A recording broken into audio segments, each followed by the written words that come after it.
Hello दोस्तों, क्या हाल चाल। मैं विकी कुमार अगेन आ गया हूँ एक और टॉपिक लेके, अर्थशास्त्र, इकोनॉमिक्स। तो हमने कल अपने पूरे संविधान के तीनों टॉपिक क्लियर किए थे। जो कंपटीशन एग्ज़ाम में आने के लिए जितने भी पर्सन इम्पोर्टेंट थे वो हमने कल किए थे।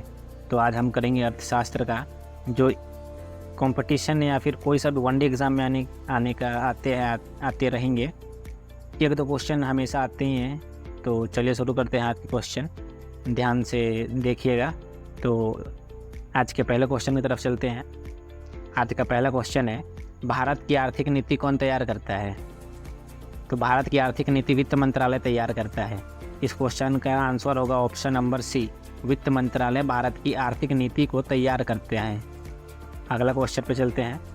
अगला क्वेश्चन है, यदि एक गतिशील कर्मचारी एक नौकरी से दूसरी नौकरी पूर्व निर्धारित तरीके से बदलता है तो उसे क्या कहते हैं? तो उसे कार्य मानचित्र कहते हैं। अगला क्वेश्चन है, बियर तथा बुल शब्दों का प्रयोग किस क्षेत्र में होता है? तो बियर तथा बुल शब्दों का प्रयोग शेयर बाजार क्षेत्र में होता है। शेयर बाजार में हम बियर तथा बुल शब्दों का प्रयोग करते हैं। तो इस क्वेश्चन का आंसर ऑप्शन नंबर सी होगा। अगला क्वेश्चन है, भारत द्वारा आयात की जाने वाली सबसे बड़ी मद क्या है? तो पेट्रोलियम उत्पाद भारत द्वारा आयात की जाने वाली सबसे बड़ी मद है। तो इस क्वेश्चन का आंसर होगा ऑप्शन नंबर सी। अगला क्वेश्चन पे चलते हैं। अगला क्वेश्चन है, निम्नलिखित में से विश्व बैंक का मुख्यालय कौन सा है या फिर कहाँ है? तो विश्व बैंक का मुख्यालय वाशिंगटन डीसी में, अमेरिका की राजधानी वाशिंगटन डीसी में। इस क्वेश्चन का आंसर होगा ऑप्शन नंबर बी। अगला क्वेश्चन है, भारतीय रुपये का मानक प्रतीक किसने तैयार किया? तो डी उदय कुमार ने भारतीय रुपये का मानक प्रतीक तैयार किया था। इस क्वेश्चन का आंसर होगा option number B, D Uday Kumar. अगला क्वेश्चन है, भारतीय अर्थव्यवस्था में निम्नलिखित में से कौन सा बैंक केंद्रीय बैंक के जैसा कार्य करता है? तो भारतीय रिजर्व बैंक केंद्रीय बैंक के जैसा कार्य करता है। Option number B. अगला क्वेश्चन है, भारत सरकार उदारीकरण, वैश्वीकरण तथा निजीकरण की नीति का अनुसरण कब से कर रही है? तो भारत सरकार उदारीकरण, वैश्वीकरण तथा निजीकरण की नीति का अनुसरण 1991 से कर रही है। तो इस क्वेश्चन का आंसर होगा ऑप्शन नंबर बी, 1991, 1991। अगला क्वेश्चन है, post dated cheque on a failing bank से किसे उल्लेखित किया गया था? तो क्रिप्स प्रस्ताव को post dated cheque on a failing bank से उल्लेखित किया गया था। इस क्वेश्चन का आंसर ऑप्शन नंबर बी होगा। अगला क्वेश्चन है, भारत में सभी मूल इकाइयों का राष्ट्रीयकरण मानक किस संस्था द्वारा प्रतिष्ठित किया जाता है? भारत में सभी मूल इकाइयों का राष्ट्रीयकरण मानक किस संस्था द्वारा परिरक्षित किया जाता है? तो ये भारतीय मानक ब्यूरो द्वारा किया जाता है। इस क्वेश्चन का आंसर होगा ऑप्शन नंबर डी, भारतीय मानक ब्यूरो द्वारा। अगला क्वेश्चन है, भारत में राष्ट्रीय आय आकलनों को किसके द्वारा तैयार किया जाता है? तो भारत में राष्ट्रीय आय आकलनों को केंद्रीय सांख्यिकी संगठन द्वारा तैयार किया जाता है। इसके द्वारा तो केंद्रीय सांख्यिकी संगठन, ऑप्शन नंबर डी। अगला क्वेश्चन है, 1970 में केंद्रीय बजट किसने प्रस्तुत किया था? तो 1970 में केंद्रीय बजट को इंदिरा गांधी जी ने प्रस्तुत किया था। Option number C. अगला क्वेश्चन है, भारत सरकार किससे सबसे अधिक राजस्व प्राप्त करती है? तो भारत सरकार एक्साइज ड्यूटी से सबसे ज़्यादा राजस्व प्राप्त करती है। किससे?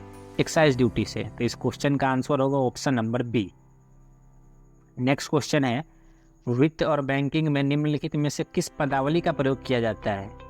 तो वित्त और बैंकिंग में राजस्व प्रणाली का प्रयोग किया जाता है, राजस्व। तो इस क्वेश्चन का आंसर ऑप्शन नंबर ए होगा। अगला क्वेश्चन है, अर्थव्यवस्था में श्रम की आपूर्ति किस पर निर्भर करती है? तो अर्थव्यवस्था में श्रम की आपूर्ति जनसंख्या पर निर्भर करती है। क्वेश्चन का आंसर होगा ऑप्शन नंबर ए, जनसंख्या। अगला क्वेश्चन है, जब किसी वस्तु का मूल्य धन के संदर्भ में व्यक्त किया जाता है तो उसे कहा जाता है? जब कोई वस्तु है उसका मूल्य धन के संदर्भ में व्यक्त किया गया है तो उसे कीमत कहा जाता है। ऑप्शन नंबर बी, कीमत। अगला क्वेश्चन है, ग्रामीण वित्त पोषण के लिए निम्नलिखित में से कौन सा मुख्य बैंक है? तो वित्त पोषण के लिए, ग्रामीण वित्त पोषण के लिए नाबार्ड सबसे बड़ा बैंक है या फिर मुख्य बैंक है? तो इस क्वेश्चन का आंसर होगा ऑप्शन नंबर सी, नाबार्ड। अगला क्वेश्चन है, रिजर्व बैंक का राष्ट्रीयकरण कब किया गया था? तो रिजर्व बैंक का राष्ट्रीयकरण 1 जनवरी 1949 को किया गया था। अगला क्वेश्चन है, निम्नलिखित में से किस अर्थशास्त्री को अर्थशास्त्र का जनक कहा जाता है? तो एडम स्मिथ को अर्थशास्त्र का जनक कहा जाता है। Option number D, Adam Smith.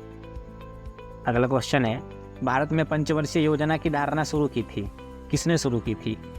तो जवाहरलाल नेहरू जी ने भारत में पंचवर्षीय योजना की धारणा शुरू की थी। तो इस क्वेश्चन का आंसर होगा option number A, Jawaharlal Nehru ji. अर्थशास्त्र मानव निर्मित उत्पादन उपकरण को किस रूप में वर्गीकृत किया गया है? तो इसे पूंजी के रूप में वर्णित किया गया है। इसे पूंजी के रूप में वर्णित किया गया है अर्थशास्त्र मानव निर्मित उत्पाद को। अगला क्वेश्चन है, इंपीरियल बैंक की स्थापना किस वर्ष की गई थी? तो इंपीरियल बैंक की स्थापना 1921 में की गई थी। ध्यान से, 1921 में। अगला क्वेश्चन है, मुद्रास्फीति किस कारण से होती है? तो मुद्रास्फीति मुद्रा आपूर्ति में वृद्धि, मुद्रा आपूर्ति में या फिर पूर्ति में वृद्धि के कारण होती है। अगला क्वेश्चन है, किसी वस्तु की कीमत किसके बराबर होती है? तो किसी भी वस्तु की कीमत औसत लागत के बराबर होती है। ऑप्शन नंबर बी, औसत लागत। जब सरकार का कुल राजस्व उधार को छोड़कर नियोजित व्यय से कम है तो उसे क्या कहा जाएगा? तो उसे राजकोषीय घाटा कहा जाएगा। क्या? राजकोषीय घाटा। Option number D. अगला क्वेश्चन है, नेक्स्ट क्वेश्चन है, निम्न में से किस पर उत्पाद शुल्क लगाया जाता है? तो निर्मित उत्पाद पर उत्पाद शुल्क लगाया जाता है। ऑप्शन नंबर ए। तो दोस्तों ये थे हमारे आज के क्वेश्चन। आशा करता हूँ अच्छे लगे होंगे तो लाइक शेयर और सब्सक्राइब जरूर कीजिएगा। ऐसे ही क्वेश्चन के लिए जुड़े रहिएगा हमारे साथ। मिलते हैं कल एक और नए वीडियो के साथ। तब तक के लिए जय हिंद, जय भारत।